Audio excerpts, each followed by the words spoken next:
La garra y valentía del pueblo mapuche es reconocida históricamente, puesto que los invasores españoles no lograron su cometido de someter a esta nación indígena de la pampa chilena y argentina, que para la fecha de la fundación de la ciudad de Santiago de Extremadura, a mediados del siglo XVI, y actual Santiago de Chile, se asentaba en un territorio de 33 millones de hectáreas.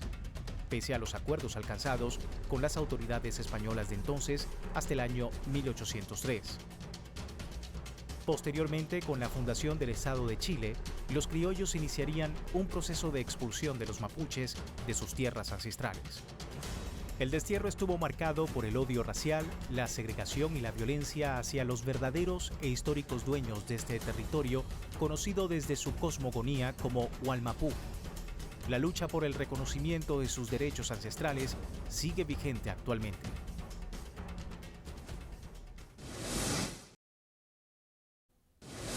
De acuerdo con el Censo Poblacional del año 2017 en Chile, los mapuche son el pueblo indígena más numeroso del país austral, con casi 1.800.000 integrantes. Caso contrario en el lado argentino, en el cual el censo de 2022 estableció a esta población en poco más de 183.000 habitantes. Para los mapuches, las entidades político-territoriales de Chile o Argentina posteriores a la invasión española no se encuentran ligadas a su cosmovisión. Por el contrario,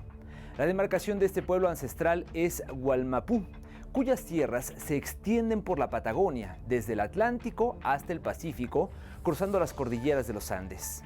El siglo XIX fue testigo de una guerra que exterminó a los mapuches, en donde los criollos supuestamente civilizados desplazaron a los dueños originarios de estas tierras y los relegaron a pequeñas reservas. El reclamo territorial de los mapuches sigue vigente hasta hoy en día.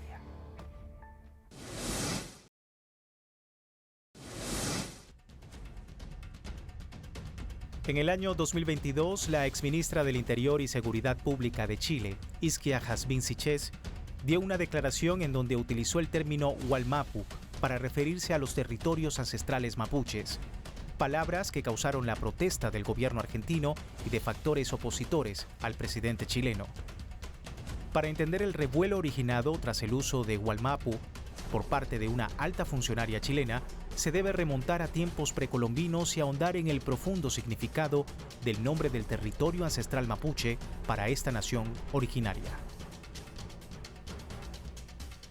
En colaboración con la Pontificia Universidad Católica de Chile y el Instituto Max Planck de Antropología Evolutiva de Leipzig, en Alemania, la Universidad de Zúrich, de Suiza, publicó un estudio en la revista Current Biology, en julio de 2023, que en primera instancia colocó a este pueblo marginado de cualquier análisis genético e histórico, evidenciando la segregación y la subestimación generacional de la que es objeto los mapuches. Los investigadores destacaron que la composición genética de este pueblo es similar a la de otros indígenas originarios del extremo sur del continente. Asimismo, la investigación destacó la profundidad temporal del linaje mapuche, el cual se remonta a más de 5.000 años en el pasado.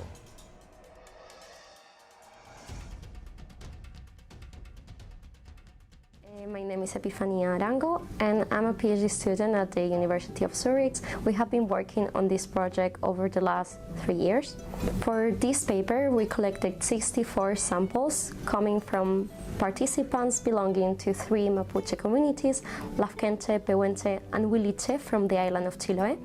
We generated genome-wide SNP chip data and we merged it with other available samples from contemporary populations as well as ancient data. One of the main results is that there are 3 main genetic clusters present in South America, the one in the Central Andes, the one in the Amazonia, and the one in the Southern Cone,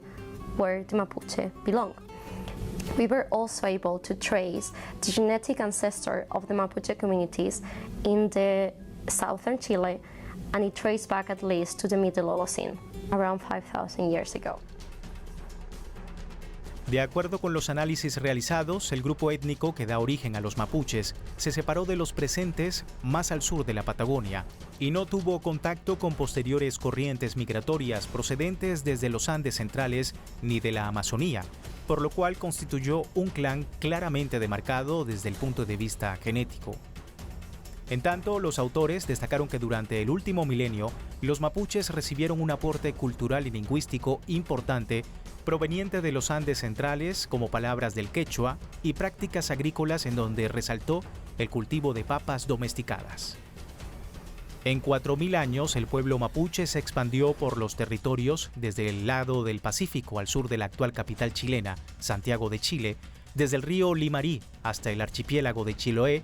y con respecto al Atlántico centro y sur, de lo que es ahora la provincia de Buenos Aires en Argentina, hasta la Patagonia, lo que abarca un área estimada de 1 millón de kilómetros cuadrados. A esta enorme extensión territorial, sus habitantes originarios le denominaban como Gualmapu, que traducido al español representa territorio o universo circundante. Bajo esta concepción, vivieron los mapuches en armonía en sus tierras hasta el siglo XVI.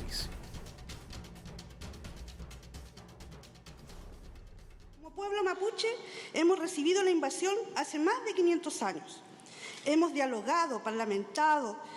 con españoles, Estado de Chile, llegando a acuerdos y convenios, pero que no se han respetado, excepto la ley indígena, nuestro único gran logro.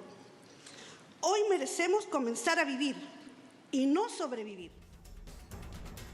Con la llegada de los colonizadores españoles a mediados del siglo XVI y la fundación de la ciudad de Santiago de Nueva Extremadura, actual Santiago de Chile, esta última fue utilizada como una plataforma para la conquista de territorios a favor de la corona española, con lo que se inició un proceso de lucha violenta entre los invasores y la nación mapuche.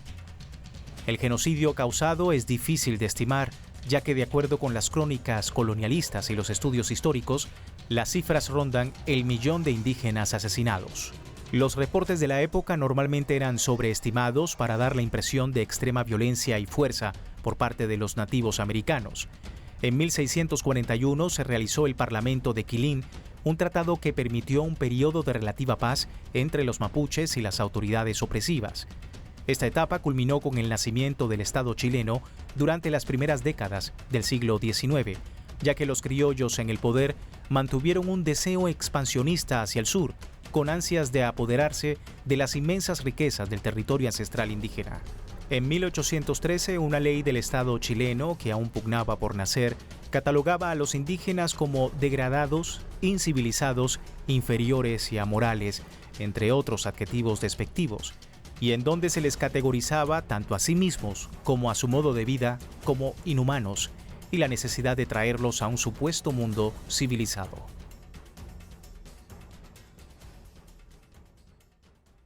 Y se consideraba que la Araucanía iba a ser el granero de Chile. El granero de Chile, así se le llamó. Y para eso, en la mentalidad de la época, se trataba de traer migrantes extranjeros. Yo diría que existía una cierta unanimidad en la sociedad chilena, en esa época, de que lo más importante que le podía ocurrir a este país era que llegaran migrantes extranjeros, especialmente alemanes, franceses, etcétera, que vinieran a lo que se llamaba en ese momento civilizar la Araucanía. Esta visión colonial aún se deja entrever en cuestiones políticas y acciones del Chile moderno, especialmente durante la dictadura de Augusto Pinochet, en la cual privaron las desapariciones forzadas, violencia policial, torturas y despojos de tierras en favor de los grandes capitales, que no solo afectaron a los opositores al gobierno de facto, sino que hizo retroceder el reconocimiento de este pueblo indígena alcanzado bajo el gobierno del primer presidente socialista de la nación austral y de la región, Salvador Allende. Eso ya para nosotros, las comunidades que estamos en este proceso, ya eso ya dimos vuelta a la hoja y en la cual nosotros ya no vamos a transar de otra manera. Eso es lo que nosotros queremos reconstruirlo como nación mapuche. Y mientras cuando hablemos de esa manera, yo creo que esa es la solución, no hay otra manera. En la actualidad, la nación mapuche lucha para que sus derechos originarios de propiedad de la tierra, de su identidad y sus expresiones tengan un mayor reconocimiento. Sin embargo, a pesar de los intentos por mejorar su condición legal dentro de Chile, aún existe un gran abismo para alcanzar dicho estatus. especialmente cuando son favorecidos los grandes intereses mineros y forestales en contra de la autodeterminación de la nación mapuche.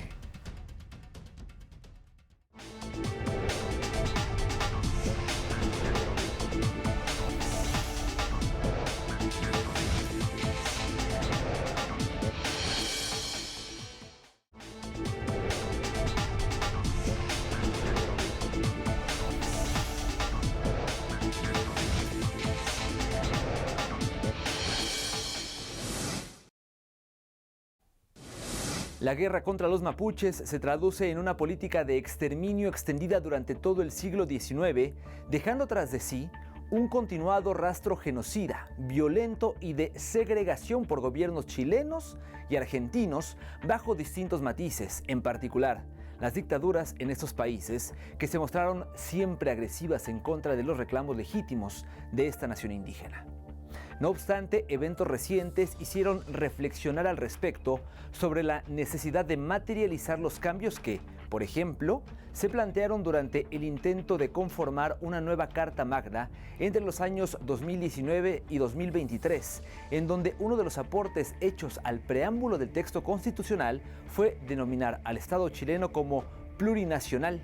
lo que habría denotado un significativo y merecido reconocimiento a la nación mapuche.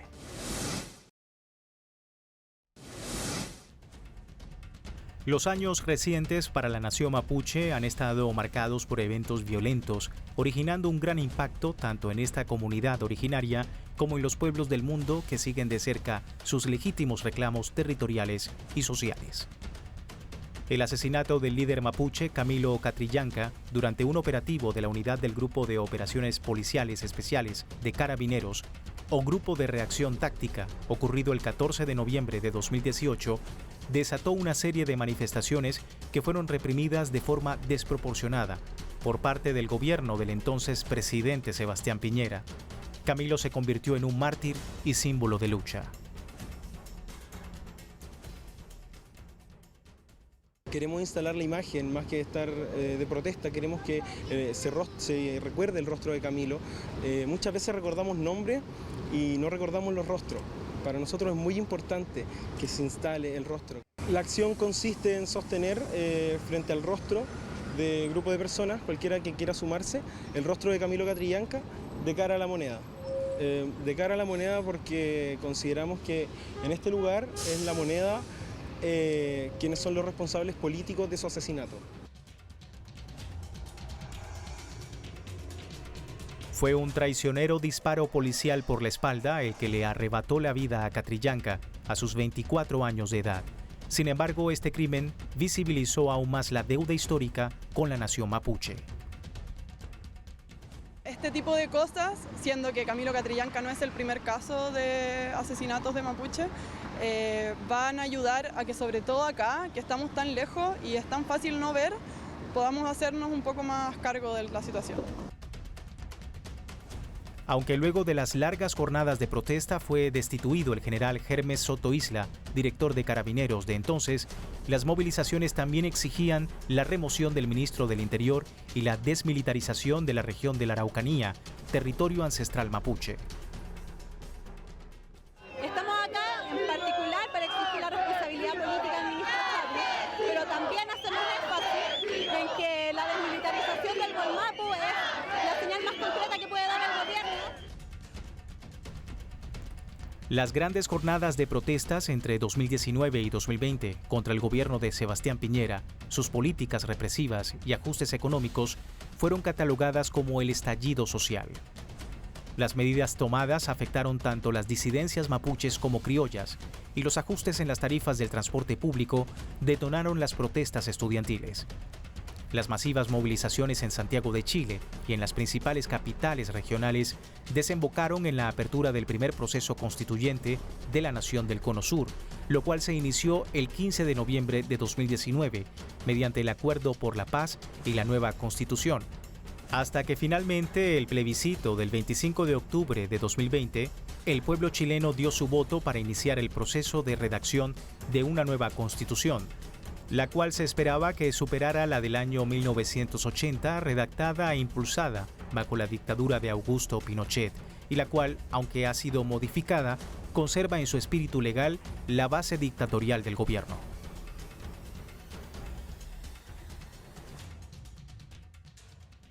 Esta convención constitucional, sin duda, va a ser un hito histórico, porque por primera vez en nuestra historia estaremos escribiendo democráticamente y con amplia participación ciudadana una nueva constitución para Chile. Esto representa no solo una gran oportunidad, sino que, por sobre todo, una enorme responsabilidad. La nueva constitución debería responder a la nueva visión de democracia demandada por el pueblo chileno para dejar así superada la constitución dictatorial de Pinochet, que responde a los intereses económicos y coloniales. Yo lo que confío en que van a pelear por un cambio son aquellas personas constituyentes que han venido desde abajo, desde el pueblo, quienes han marchado en las calles, quienes han estado luchando y exigiendo por la libertad de los presos y las presas políticas, quienes han estado levantando la voz de los derechos de los pueblos para gobernar este país. Entre los elementos que destacaron en el proceso de redacción de la nueva Constitución se incluye que la académica y lingüista mapuche Elisa Loncón fue elegida como presidenta de la Convención Constituyente, y entre las propuestas se encontraba la de convertir a Chile en un país plurinacional,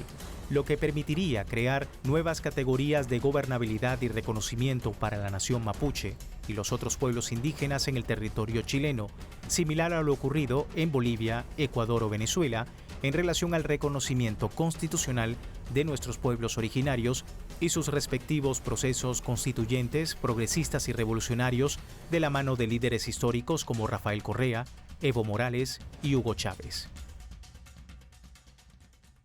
Nosotros también muy felices por esta fuerza que nos dan, pero esta fuerza es para todo el pueblo de Chile, para todos los sectores, para todas las regiones, para todos los pueblos y las naciones originarias que nos acompañan, para todos los participativos. Por eso, esta convención que hoy día me toca presidir transformará a Chile en un Chile plurinacional, en un Chile intercultural. Tras un largo proceso de debate, votaciones y movilizaciones de calle, la que debería haber sido una oportunidad para el nacimiento de una nación adaptada a las nuevas realidades y superar el pasado represivo y segresionista de la dictadura de Pinochet, fue truncada por una clase política liderada por Gabriel Boric, quien enarbola las banderas de izquierda y del progresismo solo de boca. Pero en esta ocasión, en los hechos concretos, el proyecto constitucional fue desviado por esta clase política, heredera de Pinochet y la oligarquía chilena, representada en este supuesto presidente progresista, y por el contrario se utilizó para intentar revertir algunas de las conquistas populares previas. Y la tendencia mayoritaria, la que se consolida, es que el pueblo de Chile rechazó,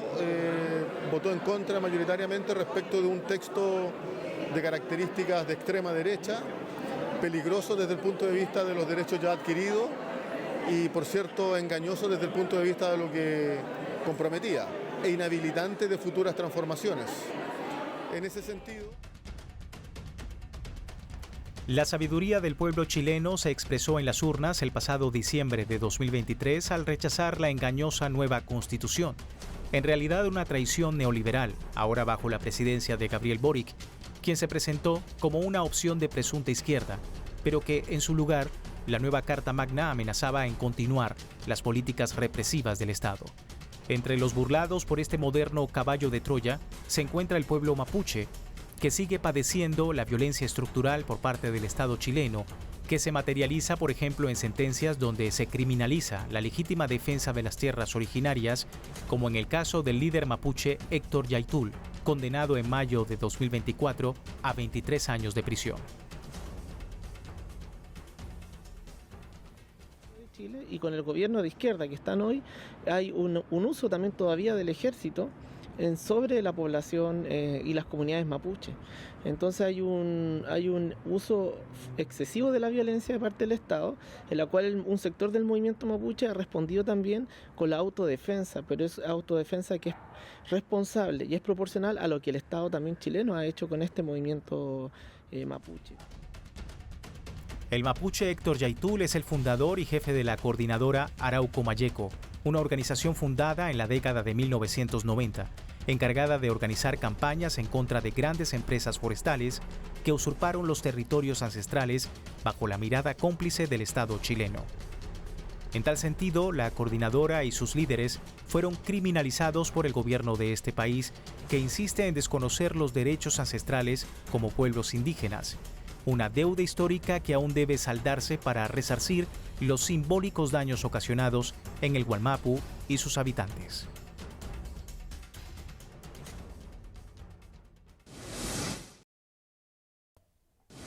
La invasión española a la originaria Abya Yala dejó una serie de heridas abiertas en los pueblos que allí habitaban, como los mapuches, hace miles de años. La violación sistemática al derecho legítimo de usar sus tierras ancestrales, favoreciendo a grandes compañías de capital financiero extranjero, así como la falta de reconocimiento de su identidad como nación, constituyen la herencia del viejo modelo colonial heredado de España y de la dictadura de Augusto Pinochet.